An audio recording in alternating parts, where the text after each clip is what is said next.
Press दिलं. तुम्ही बघू शकता मी आता सुकट घेतलंय बघा.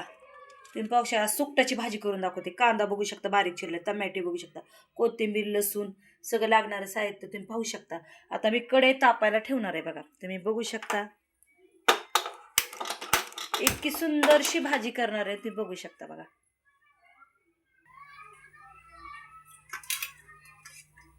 बघू शकता कढई तापली बरं का.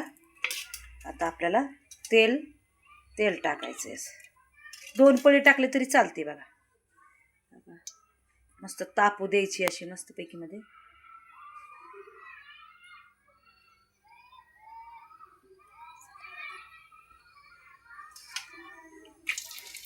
बघू शकता तुम्ही मस्तपैकी मध्ये असं लसूण असं घेऊ द्यायचं. तेलात ना चांगला तडतड होऊ द्यायचं बघा. इतकं सुंदर सुकट होतं नाही.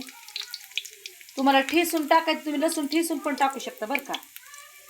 आता मी कांदा टाकते बरं का. कांदा चांगला फ्राय होऊ द्यायचा आहे बघा तेलात. मी सुकटला थोडंसं पाण्यात धुवून घेतलंय बरं का. कचकच असते ना.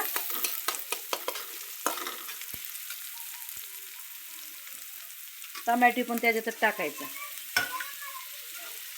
खूप सोपी पद्धत आहे. आणि हे सुकट आहे ना ह्याच्यात टाकायचं, कारण ते भाजलं गेलं पाहिजे. असं कांदा एक जीव झाला पाहिजे.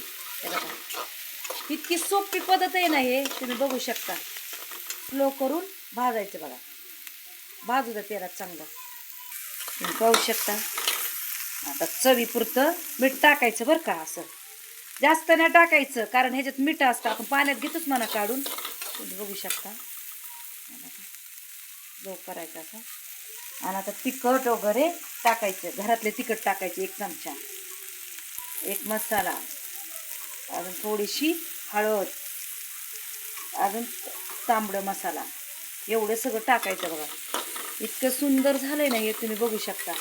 थोडीशी धना कोथिंबीर टाकायची बघा. किती मिनिटात बनवली बघू शकता तुम्ही. हे बघा तुम्ही पाहू शकता इतकी सुंदर भाजी झाली नाही सुकटाची. ह्याच्यात तुम्ही शेंगदाण्याचं कूट पण टाकू शकता बरं का. खूप सुंदर लागते. एका प्लेटमध्ये तुम्हाला मी काढून दाखवते. हे बघा तुम्ही बघू शकता. मी धना कोथिंबीर पण टाकली त्याच्यावरनं. तुम्ही बघू शकता सुकटची भाजी कशी झाली. मस्त तांदळाची भाकर टाका, चपाती असेल तर बाजरीची भाकर, ज्वारीची भाकर, खूप सुंदर लागतं. तुम्हाला माझं एक करणं आवडलं असेल ना, माझ्या चॅनलला शेअर करा, लाईक करा. थँक्यू. धन्यवाद देशूला. आमेन.